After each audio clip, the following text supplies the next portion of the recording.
Assalamualaikum warahmatullahi wabarakatuh. Anak-anakku sekalian, hari ini kita akan melanjutkan pelajaran kita minggu yang lalu, ya. Dimana kemarin minggu yang kemarin Ibu sudah memberikan materi kepada kamu mengenai Al-Quran dan hadis. Sekarang Ibu akan menambahkan dengan fungsi Al-Quran dan hadis bagi kehidupan manusia. Sebelum Ibu menjelaskan, mari sama-sama kita lihat yang ada di papan tulis. Yang pertama, Al-Quran dan hadis sebagai pedoman hidup. Ini bab pertama dari materi kita. Pertama yaitu pengertian Al-Quran, kedua pengertian hadis, ketiga fungsi Al-Quran dan hadis dalam kehidupan. Untuk pengertian Al-Quran dan hadis, minggu lalu sudah diterangkan melalui video yang kalian lihat di rumah masing-masing, dan untuk kali ini Ibu akan menjelaskan fungsi Al-Quran dan hadis bagi kehidupan manusia. Di mana fungsi Al-Quran dan hadis itu Ibu hanya menuliskan 3 fungsi saja dari fungsi-fungsi Al-Quran dan hadis yang lainnya. Yang pertama, fungsi Al-Quran dan hadis sebagai sumber hukum, kedua sebagai petunjuk bagi manusia, ketiga sebagai obat bagi manusia, khususnya obat hati atau obat mental. Baik, mari Ibu jelaskan satu persatu.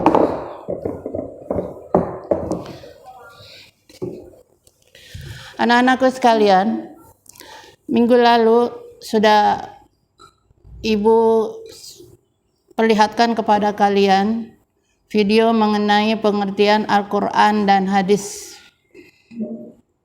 Untuk mengingat kalian, Ibu akan ulang kembali apa pengertian Al-Quran dan apa pengertian hadis. Al-Quran secara bahasa diartikan sebagai bacaan yang berasal dari bahasa Arab qoro'ah yaqra'u Qur'anan, yang artinya bacaan.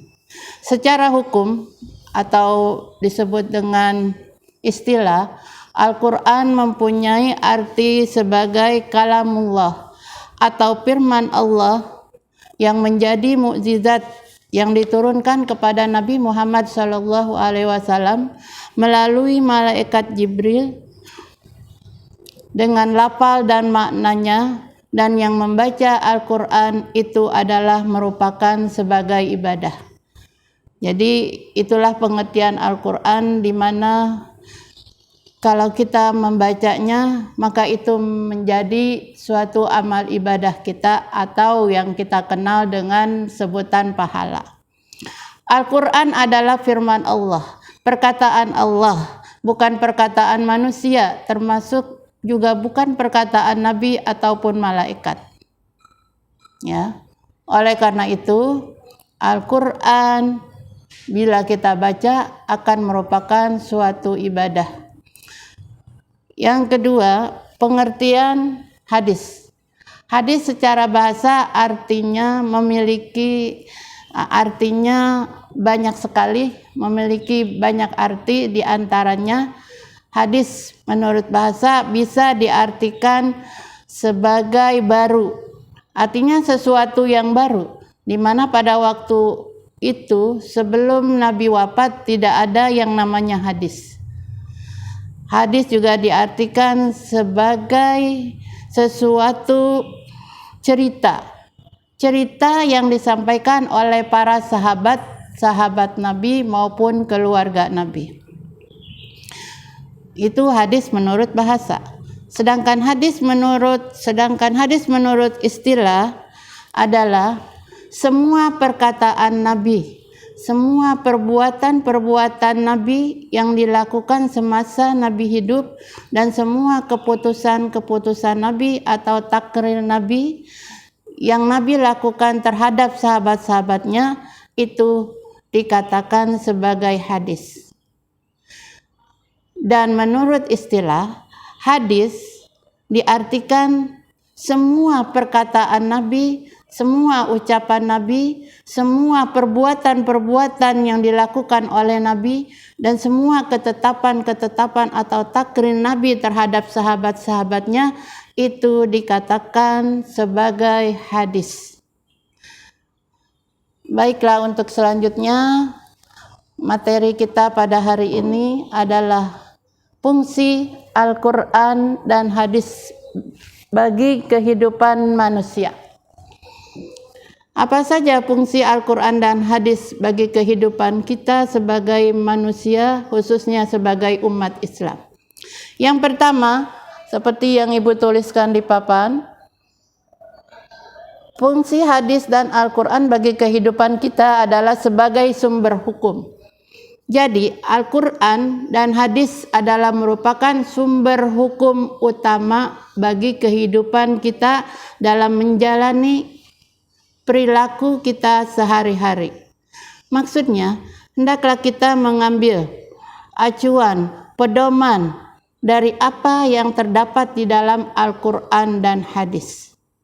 Yang kedua, fungsi Al-Quran bisa sebagai petunjuk bagi manusia.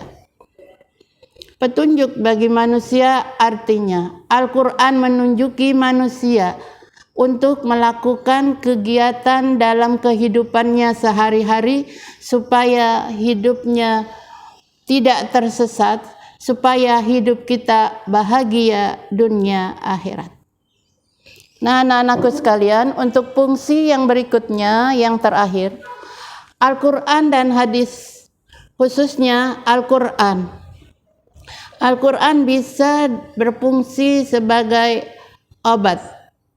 Obat di sini maksudnya bukan obat seperti pil, ya, Al-Quran dicelepin ke dalam air lalu diminum, bukan. Al-Quran itu sebagai obat apabila kita membacanya ketika kita mengalami sakit, khususnya sakit mental seperti syirik, ujub, riya, sedang galau, maka hendaklah kita dianjurkan membaca Al-Quran. Sebagaimana Nabi mengatakan, siapa saja yang membaca Al-Quran maka dia akan menjadi obat. Ya, jadi Al-Quran apabila kita baca, jika kita dalam keadaan sakit hati, sakit mental, maka insya Allah Al-Quran bisa memberikan ketenangan, Al-Quran bisa memperbaiki akhlak kita yang tidak baik. Nah, anak-anakku sekalian, untuk hari ini kiranya ini yang Ibu sampaikan. Insya Allah minggu depan kita akan bertemu kembali. Nah, nanti setelah kalian lihat video ini, kalian Ibu minta untuk menyimpulkan dari apa yang telah Ibu katakan. Ya, sampai di sini ya pelajaran kita untuk hari ini. Wassalamualaikum warahmatullahi wabarakatuh.